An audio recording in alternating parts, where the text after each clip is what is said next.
जय श्री राधे। पूज्य श्री सद्गुरुदेव भगवान के चरणों में प्रणाम।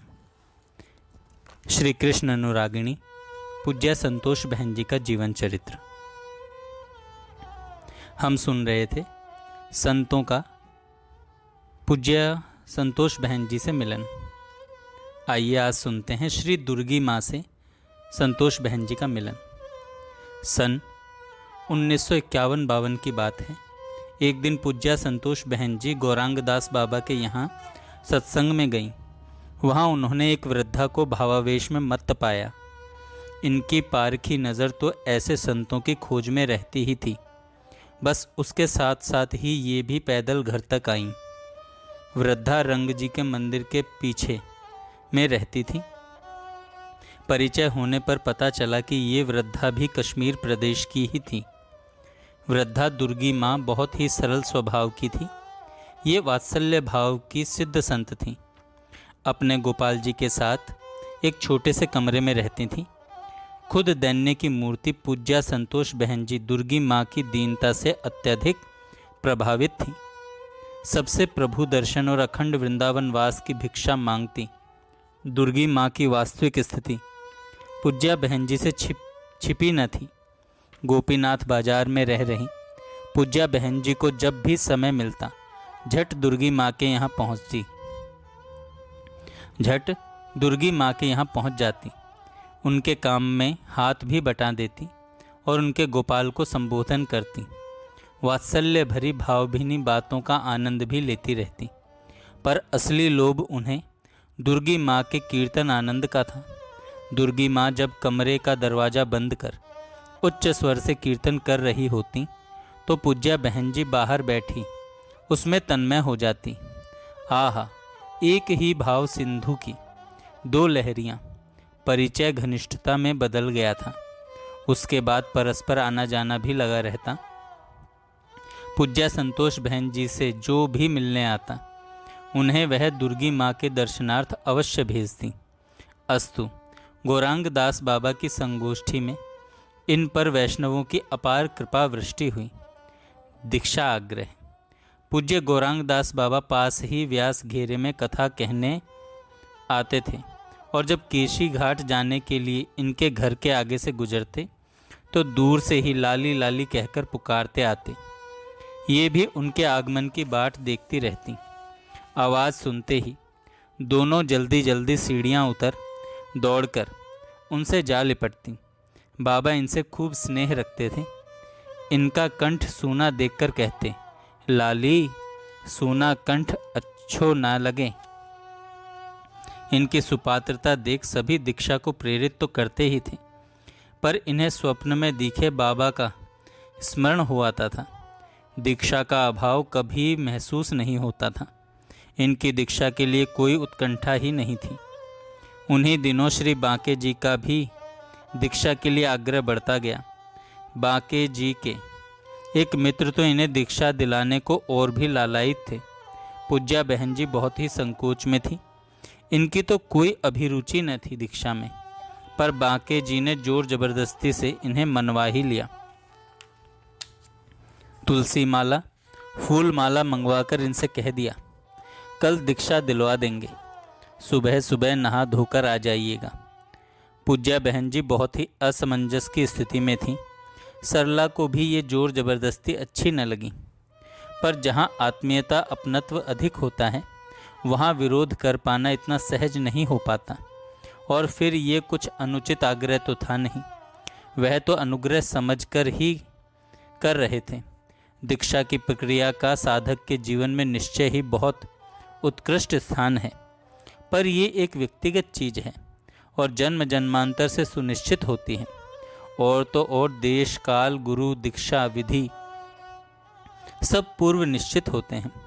यहाँ तो दीक्षा ग्रहण करने वालों का मन ही विद्रोह कर रहा था। पूज्या संतोष जी व सरला जी दोनों ने बड़ी ही बेचैनी से रात काटी।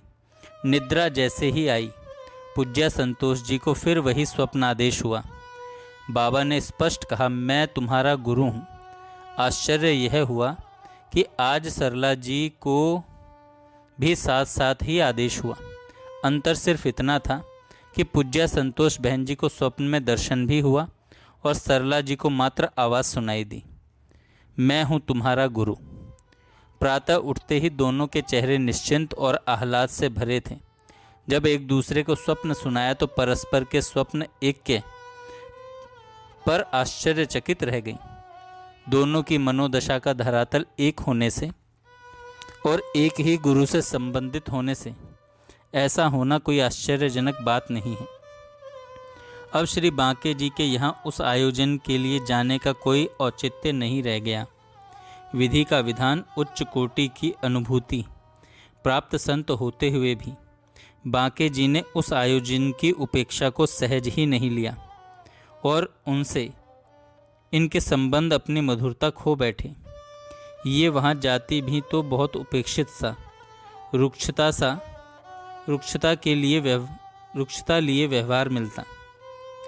यहाँ तक कि घंटों उनकी सीढ़ियों पर बाहर ही बैठकर आ जाती, पर उनका द्वार नहीं खुलता था। ये तो मान अपमान से बहुत ही ऊपर उठी हुई थी, पर इनकी विरह व्याकुल दशा बहुत ही चिंतनीय होती गई। एक बार ऐसी ही मनोदशा में पूज्य संतोष बहन जी गंगा मंदिर में श्री महाराज जी के पास आ गई। पूज्य श्री बालकृष्णदास जी महाराज के पास पूज्य देवी जी व पूज्य मनोहर दास बाबा महाराज श्री के पास ही बैठे थे। पूज्य बहन जी के अश्रु झरझर बह रहे थे। उनके करुण क्रंदन से पूज्य देवी जी व बाबा बहुत ही विचलित हो उठे। पूरे दिन पूज्य बहन जी ठाकुर जी से साक्षात्कार की पिपासा में अश्रु बहाती रहीं। भावावेश में वे महाराज श्री के चरण पकड़े रहीं। विरहातीत दशा में पेट की सब आंतें अंदर घुस गई थीं। घुटने पेट में धंसे हुए थे। हिचकियां बंद गई थीं। 3 दिन निरंतर उनकी यही दशा रही। सबको उनके जीवन का ही संशय सा होने लगा। महाराज श्री गंभीर अवस्था में बैठे हुए थे। पास ही बैठे पूज्या देवी जी व बाबा भी उनकी इस विरह भाव दशा से व्याकुल हो रहे थे। 3 दिन बाद इनका रुदन शांत हुआ। इस अंतराल में इन पर क्या क्या कृपा हुई ये तो ये स्वयं ही जान सकती हैं। उसका अता पता इन्होंने कभी किसी को दिया भी नहीं, पर इनकी इस दशा पर महाराज श्री ने उस दिन कहा था, अगर थोड़े समय और यह विरह टिक जाता तो पूर्ण साक्षात्कार हो जाता। उसके कुछ ही दिन बाद पूज्य हनुमान प्रसाद जी पोद्दार भाई जी का वृंदावन आगमन हुआ। यहाँ आने पर वे गीता भवन बिड़ला मंदिर में ही रहते थे, जो मथुरा और वृंदावन के बीच स्थित है। वृंदावन और मथुरा के बीच स्थित हैं। पूज्य संतोष बहन जी को उनके आने की सूचना मिली तो वे तुरंत ही सरला जी को साथ लेकर पैदल ही बिड़ला मंदिर के लिए चल दी। पूज्य भाई जी सपरिकर जहाँ ठहरे थे वहाँ खूब भीड़ थी। बाहर बगीचे में ही इन्होंने देखा लगभग 60-80 लोगों के मध्य एक दुबले पतले तेजस्वी सन्यासी को, जो अंतर्मुख से सिर झुकाए अपने में ही लीन चुपचाप चले जा रहे थे। ये भौचंकी सी उन्हें देखती रह गईं। अपनी आंखों पर इन्हें विश्वास ही नहीं हो रहा था। स्वप्न में देखी स्मृति पटल पर अंकित उस छवि को ही बहन जी इस समय साक्षात देख रही थीं। कसकर सरला जी का हाथ पकड़ा और आनंद मिश्रित आवेश भरे स्वर में बोली, सरले, वह सपने वाले बाबा जी। सरला का चेहरा हर्ष से खिल उठा। पूज्य संतोष जी ने पास खड़े व्यक्ति से पूछा, ये सन्यासी कौन है? संक्षिप्त सा उत्तर मिला, राधा बाबा, गोरखपुर से आए हैं। ये अनायास कह उठी, गोरखपुर में तो भाई जी रहते हैं। इनकी विस्मयी जिज्ञासा भरी मुख मुद्रा देख वह व्यक्ति बोला, ये राधा बाबा भाई जी के प्राणाभिराम हैं और भाई जी इनके प्राण। इनका कहना मुश्किल है कौन किसके प्राण। पूज्य राधा बाबा के दर्शन कर इनके हर्ष का पारावार न था। उसके बाद ये सरला जी को साथ लिए कई बार राधा बाबा के दर्शन के लिए गई। पूज्य राधा बाबा उन दिनों काष्ठ मौन धारण किए थे, बहुत ही अंतर्मुखी थे। उनकी वृत्ति को बाह्य स्तर पर लाना बहुत ही मुश्किल काम था, पर शायद इनकी ओजस्वी वाणी का आकर्षण ही था कि जब इन्होंने प्रणाम करते हुए कहा, बाबा मैं आपके घनश्याम की बहन संतोष आपको प्रणाम करती हूँ, तो बाबा की बंद आंखें स्वतः ही अध खुली सी हो गईं। राधा बाबा ने कुछ क्षण इन पर दृष्टिपात किया और फिर अंतर्मुखी हो गए।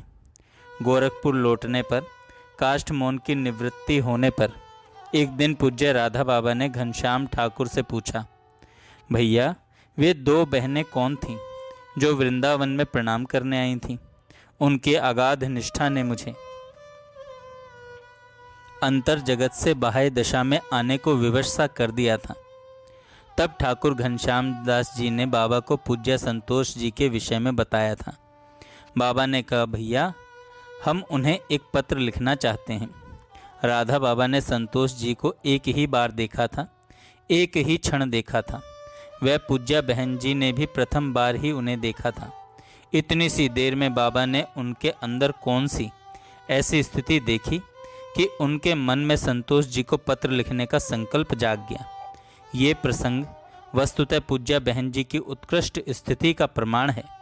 बहुत दिन बाद बाबा ने पूज्या संतोष बहन जी को एक पत्र लिखवाया। उस पत्र को श्री बंका जी ने अपनी पुस्तिका वाटिका वातायन में प्रस्तुत किया है और इस पुस्तक में आगे दिया गया है। अस्तु, राधा बाबा के प्रत्यक्ष दर्शन करने के बाद दीक्षा का प्रसंग सदा के लिए समाप्त हो गया। पूज्य भाई जी व राधा बाबा जब कभी वृंदावन आते तो पूज्या बहन जी सरला जी को संग ले नियम से उन्हें प्रणाम करने जाती। एक बार जब वे बिड़ला मंदिर पहुंची तो सामने ही पगडंडी पर से राधा बाबा जा रहे थे। अंतर्मुखी राधा बाबा ब्रजधाम आकर मौन हो जाया करते थे।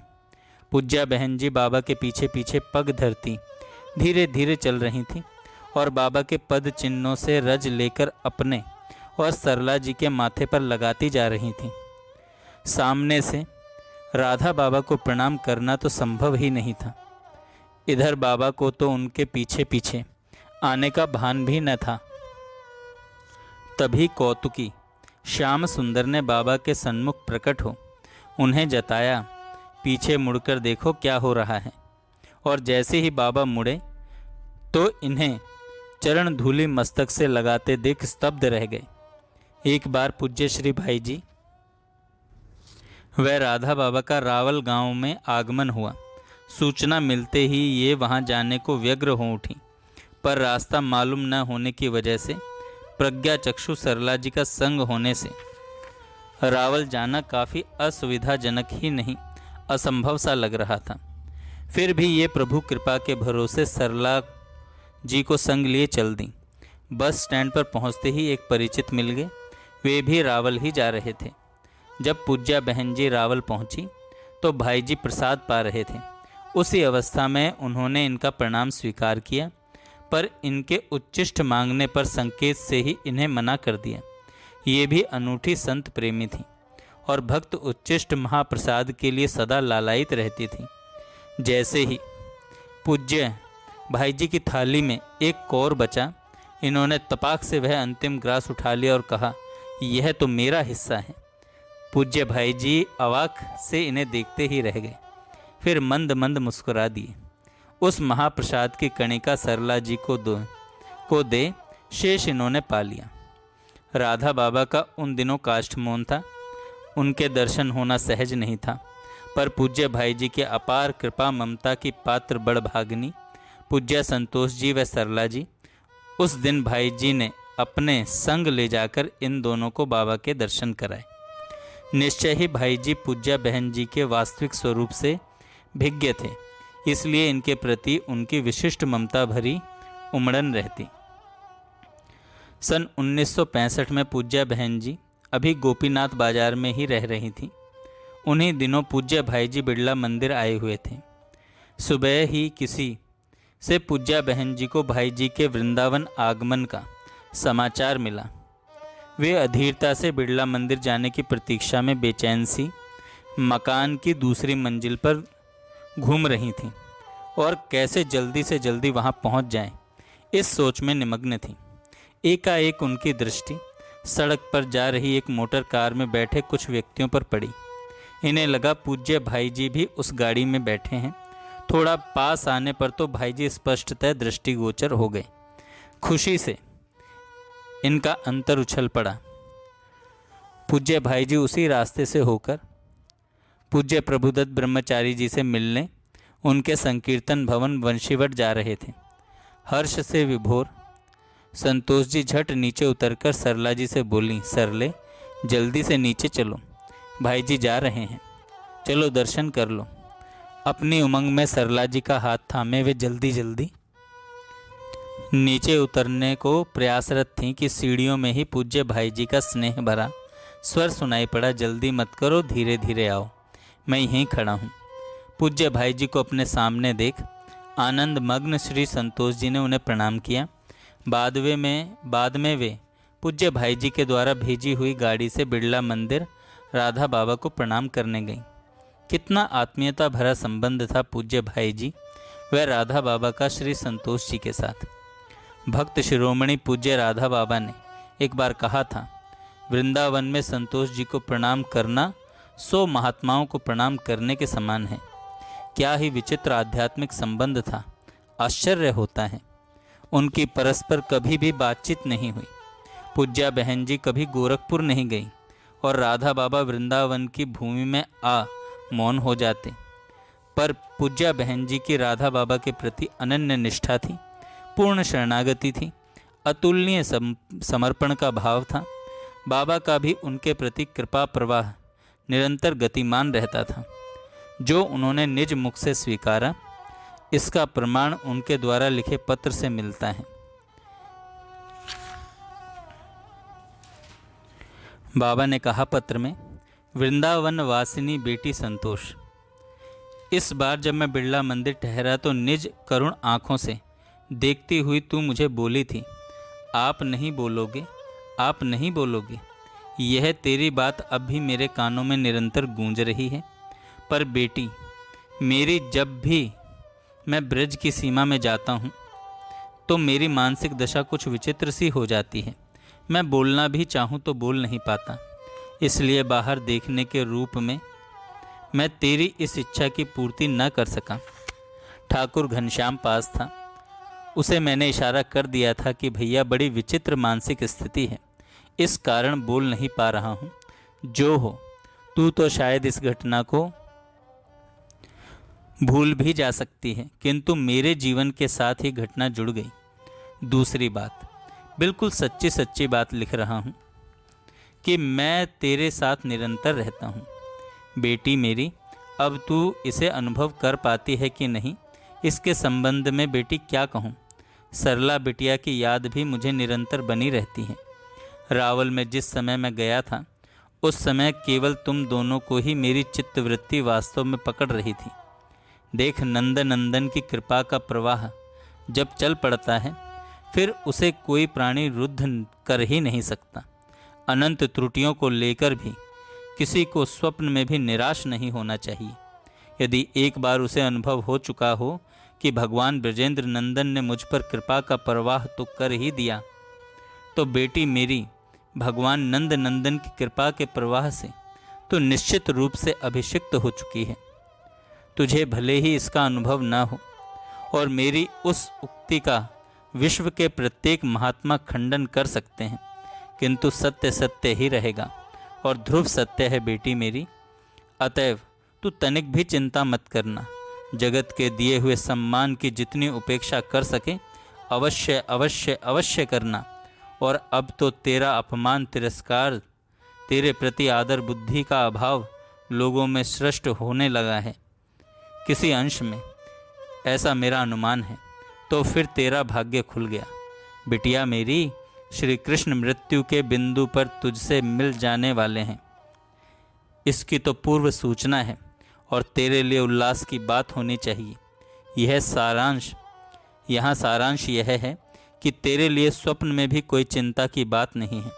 यदि तू विश्वास कर सकेगी कि बाबा ने कहा है, अतएव अब क्या घबराना है, तब तो कहना ही क्या। पर यदि तू कहीं संशय भी करेगी मेरी इस उक्ति में, तब भी मेरा विशुद्ध भाव नंद नंदन को बाध्य कर ही देगा तुझे मृत्यु के समय अपने साथ ले जाने के लिए।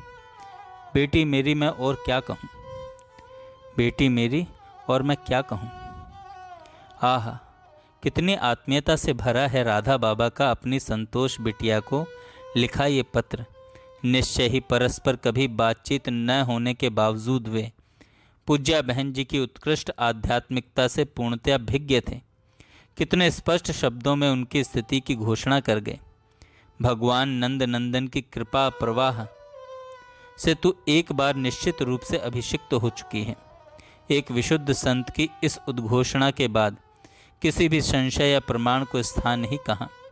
और आह, आत्मीयता भरे स्नेह की ढुरकन। बाबा नंद नंदन को बहन जी के अंतिम समय में आने के लिए बाध्य भी कर देंगे। पत्र में लिखी ये उक्ति बाबा की पूज्या बहन जी के प्रति ममतामयी लाड की झलक दिला जाती है। इधर अपने अंतिम दिनों में एक दिन अस्पताल के कक्ष में हाथ उठा कह उठी थी, राधा बाबा आए हैं, आरती करो। अस्तु। जय श्री राधे। जय श्री राधे। पूज्य श्री सद्गुरुदेव भगवान के चरणों में प्रणाम। श्री कृष्ण अनुरागिणी पूज्य संतोष बहन जी का